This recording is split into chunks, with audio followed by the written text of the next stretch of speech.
Korea, 1950. Under American leadership, the United Nations went to war for the first time. What began as a conflict between rival regimes, North and South, turned into a confrontation between East and West, threatening to escalate into a Third World War.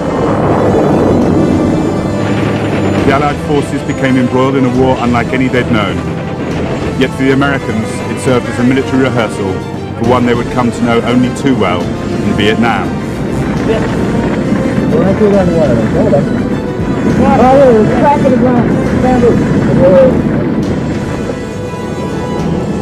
This was a war of sharp contrasts, like the harsh Korean terrain itself, ranging from freezing mountains in winter to parched valleys in summer. It started in rapid advances and retreats, and it ended in trench warfare and continuous bombardment, reminiscent of the First World War.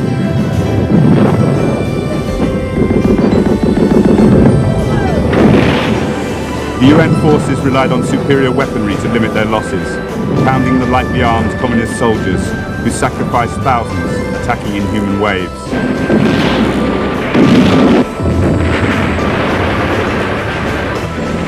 Experts believed that the sheer volume of UN air power would win the war.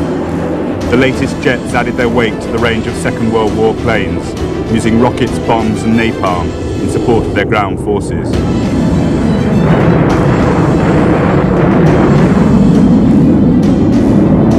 Yet even the massive American bombing campaign that systematically pulverized northern cities was instrumental only in grinding the war to its final bitter stalemate, devastating the country in the process.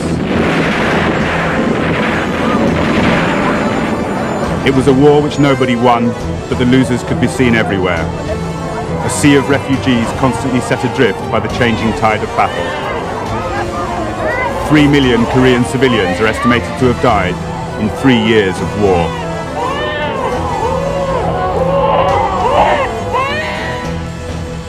Korea was no stranger to war. Common borders with China, Russia, and proximity to Japan had made it the focus of 3 wars in 60 years, ending in its forcible colonization by Japan in 1910. Yet it was the Allied decision of 1945, splitting the country along the 38th parallel, with Russia and America each occupying half, that led to the Korean War, and has left it today with rival governments in Pyongyang and Seoul, holding sway over 2 very different Korean societies. The Soviet Union declared war on the Japanese armies occupying Manchuria and Korea in August that year.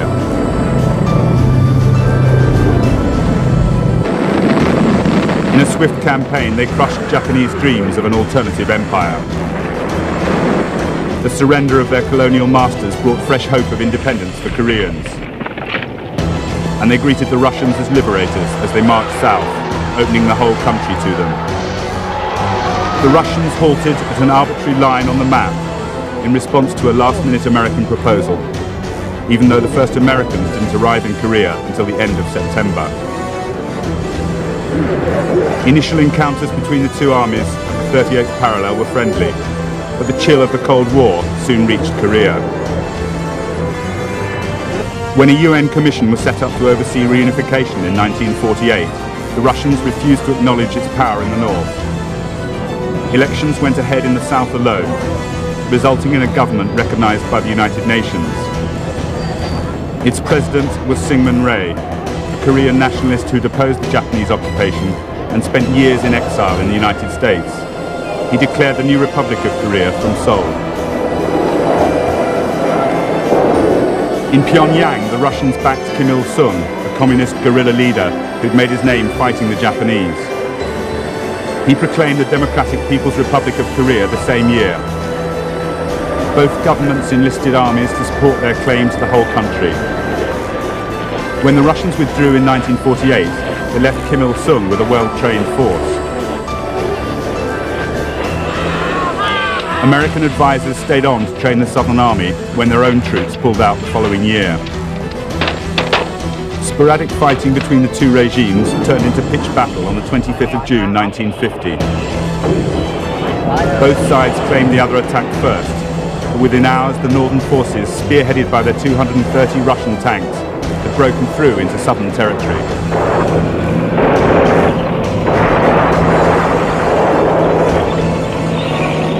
I consider The United Nations Security Council identified the North as the aggressor.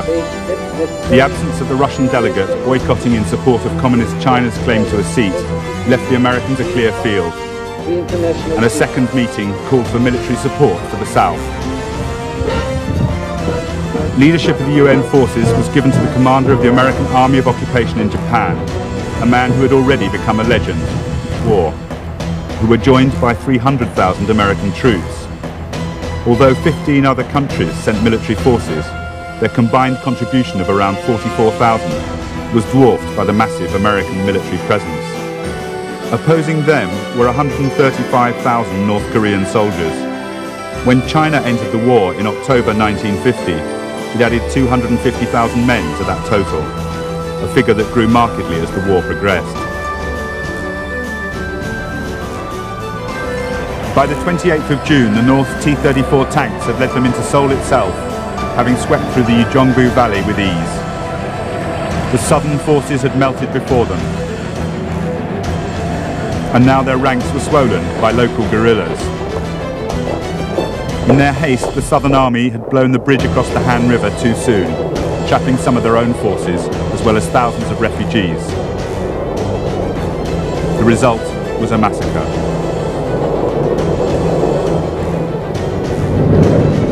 After a week, the North Koreans renewed their drive south. The US 7th Fleet went into action. Flying round the clock, its planes tried to slow the advance.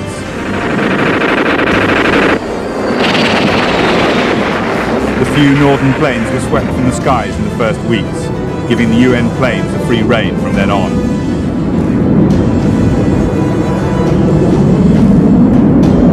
On MacArthur's own initiative, the B-29 superfortresses stationed in Japan carried out the first raids on targets north of the 38th parallel.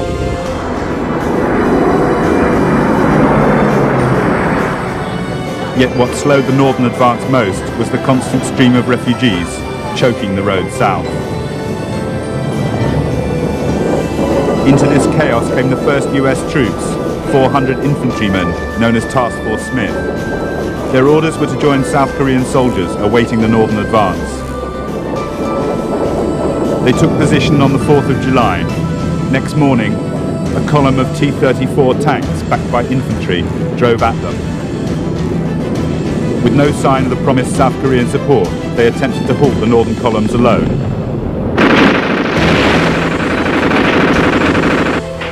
It was a disaster. The tanks went straight through.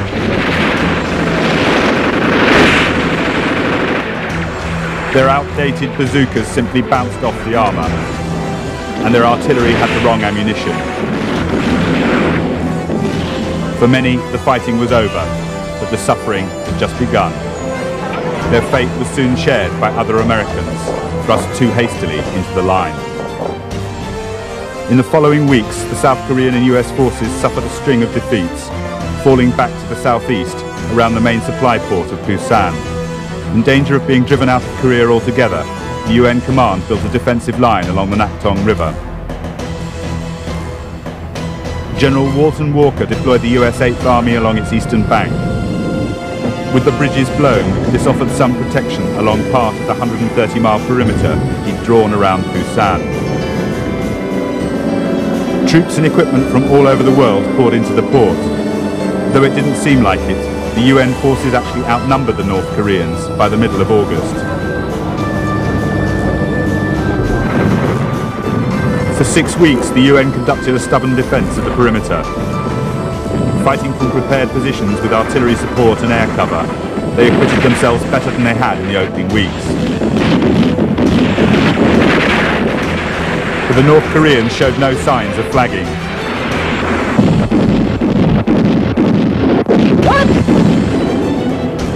They launched repeated attacks across fordable sections of the Nakdong, and General Walker kept some of his best troops in reserve to meet any potential breakthrough. When a North Korean attack succeeded in penetrating the perimeter early in August, he called on the 1st Marine Provisional Brigade to counterattack. On arrival in Korea, these elite troops had learnt of the string of early defeats. Stories of open panic and desertion only added to America's humiliation. But the Marines had their own way of doing things and fought by their own codes. Virtually self-contained with their own armour, artillery and air corps, they were a highly disciplined and effective fighting force.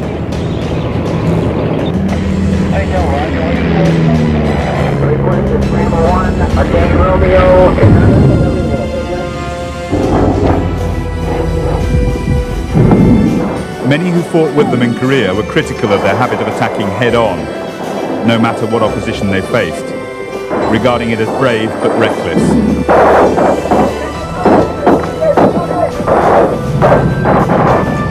And it was reflected in the high proportion of casualties they suffered.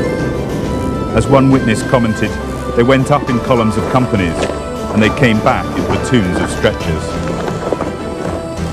Yet even here, they continued their tradition of bringing their dead or wounded back from the battlefield, no matter what the cost of retrieving them. And they got results. In 2 days of counterattack, they'd driven the North Koreans back across the Naktom. The UN held the perimeter once again. In early September, the Marine contingents were pulled back to the docks in Busan. As they cleaned the grime of battle from their weapons, rumours flew that their next mission would be of the kind their corps was created for, a seaborne landing. On the 7th of September, they filed on board ship to join an armada already en route from Japan, carrying 10 corps to Incheon. It was to be General MacArthur's masterstroke, a landing 150 miles behind the front line at the port for Seoul, seizing the capital itself at the heart of the enemy supply line. The chiefs of staff protested that a landing at Incheon was fraught with problems. The approach through a narrow channel was governed by Wolmi-do Island. The port itself had high walls and a 30-foot tidal range that at low tide could leave landing craft stranded on mudflats. MacArthur argued that the obvious difficulties would only add to the surprise. Dismissing all objections, he concluded simply, "We shall land at Incheon and I shall crush them." After 5 days of sustained bombardment, the 260-strong fleet took position off Incheon on the 15th of September. MacArthur had ordered the Marines to lead the first wave, and as they clambered onto the landing craft at dawn, he appeared on the bridge of the flagship to watch them head in for the first objective, Wolmi-do Island.